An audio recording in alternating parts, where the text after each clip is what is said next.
asalaamaaleykum suñu mbokk internet yi maa ngi leen di ziar ci dikkaat ak yéen suñu émission bi des sport fas yéene waxtaanee football ku nekk xam na jamono ji football lu si am bëri na si mel ni wàllum transfert rumeur yi bëri na ça bouge ñoo ngi wax yenn joueurs yi ñu ngi naan wóoru pour ñu maintien seen club yi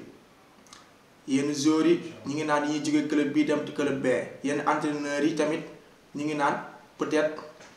club bu ñu yoroon mënu am ñu maintien ko comme le cas de Zidane ñu ngi wax ne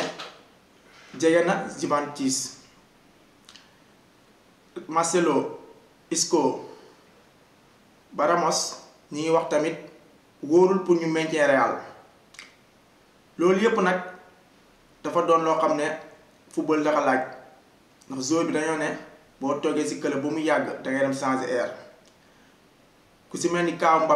Mbappé instant yi jusqu'à ce moment confirmé gul ba léegi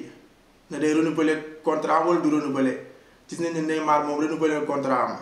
Draxler tam aujourd'hui tey dafa renouveler contrat am ñi ngi xaar nag yeneen jour peut-être ñu ci gis ay information yu bees mais pour le moment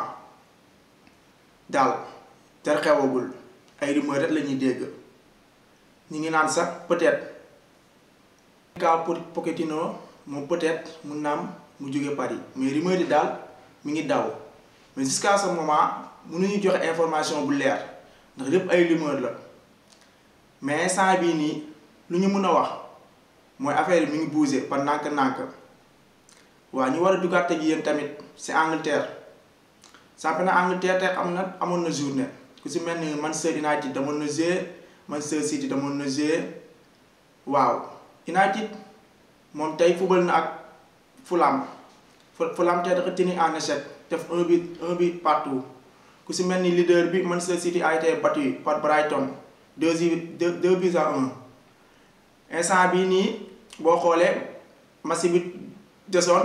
boo xam ne moom moo nekkoon tey programme journée bi bu gën a am valeur moo doxoon diggante Leicester ak Chelsea ku nekk gis na ñoom ñaar seen match bi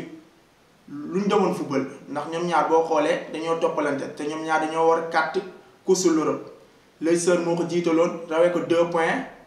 Chelsea mii tamit moom instant bi dafa bëgg 4 pour dem Ligue des Champions déwén te ñoom ñaar instant yi match bi kuñ si dóorantul enrage na Liverpool moo topp seen ginnaaw tax gars yi luñ ko rawee bëriwul te Liverpool dafa war a jouer incha allah demain contre West Bromwich peut-être ins bii nii Leicester kon que moom Chelsea da ko dóor te instant suba Liverpool bu dóoree Leicester day wàcc 5e position ku si mel ni Chelsea instant ñëw na ba 3e position moom instant qualification am Ligue des Champions c'est confirmé instant Liverpool ak Leicester ñoom ñooy xëccoo 4e place yi pour dem Ligue des Champions waaw lu waral lool nag mooy tey Chelsea nu mu ñëwee footballee ko Leicester ku ko gis xam ne Chelsea dafa ñëwee ak rythme ndax bay passé dañoo joué samedi final FA Cup Leicester door ko benn bal ci dara mu doonoon nag défaite surprise bu bett askan bi ñu bëri Thomas Tuchel sax défaite bi dafa bett ndax moom foogeewu ko woon Leicester dafa ñëw dal ci kawam andil ko beneen boucan door ko 1-0 instant bi ni Angleterre koo gis xam ne instant dafa seere trop ndax instant yi boo xoolee 3 club ñi ngi bëgg a xëccoo Ligue des Champions ku ci mel ni Chelsea Liverpool Leicester moo tax instant yi seen match yi dara du ci yomb suba nag ñu dara xaar Liverpool moom mu war a jouer ñu xool résultat am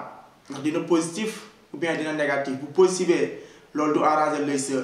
mais bu négatifee dina leen arranger day tasat beneen dernière journée de feu laa mën a tuddee instant yi Angleterre seere na trop sax par rapport ak yeneen championnat yi ku ci mel ni Allemagne foofu Bayern jël na raw gàdd bi Italie Inter jël na ko Espagne moom des na instant yi fu ñu nekk nii Barça pare na ci championnat bi na yaakaar tas na ndax semaine bay passé boo xoolee dafa jouer match contre Celta Vigo mu jël ci rouge Celta Vigo dóor ko match boobu boo xoolee moom moo wàccee rythme bi ku si mel ni Barça instant yi moom pare na si mais instant Real mi ak Atlético ñoom ñoo des Atlético instant moo leen jiital ñoom ñëpp mais des na dernière journée lu si nekk mun na si xaj Atlético bu ñu ko dóoree Real bu dóoree Real day jël championnat bi instant des na ay yaa ma gën ay surprise yu bëri si dernière journée bi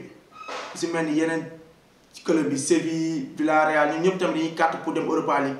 su neen Séville Villarreal Real Sociedad ñoom boo xoolee ñoom tamit ñun point yi ñu rawantee bëriwul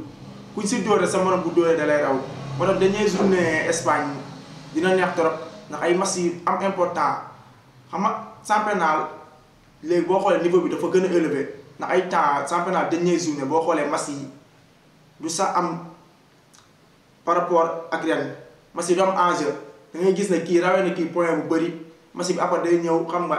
dernière journée da ngay ñëw football xam nga pour tëj saison bi mais ren dañoo gis ne championnat yi ku si mel Angleterre Espagne dernière journée yëpp dafa ndara metti ndax yow buñ la dóoree rek yaa ngi calculer buñ la dóoree da nga ndara xaar te xam yaa ma gën a xam équipe pour jouer championnat lumbu déwén mu war mu ndara toog demul benn compétition dara maintenir championnat loolu boo xoolee équipe bi da ngay suuxlu équipe balaa moo gën a neex année bii boo jouer championnat munoo jël P ba 3 mais 4e ba 5e war nga si mën a 4 places pour mën a dem Europa League bu si mel ni tamit Portugal foofu Sporting jël na ko Turquie tamit ñi ngi jouer seen dernière journée foofu tamit boo xoolee Beşiktaş moo jël P Galatasaray jël 2 Fenerbahçe jël 3 ñoom tamit boo xoolee différence 1 point lañu rawantee ñoom ñëpp si dernière journée bi tamit kuñ si dóor rek kenn ki bu dóoree peut-être mën na jël championnat la championnat instant yi nii mun naa ne Turquie moo nekk en jeu Espagne en jeu Angleterre tamit en jeu mais yeneen championnat yi moom bu ñu xoolee ne yeneen championnat yi presque jeex na waaw di leen nuyu delloo ziar waaw di kontaan am contentement si yéen bu baax yéen ñu safoo suñu chaîne bi waaw rawatina ni ñu koy defee chaque jour di ñu suivre rawatina bu beneen yoon wasalaam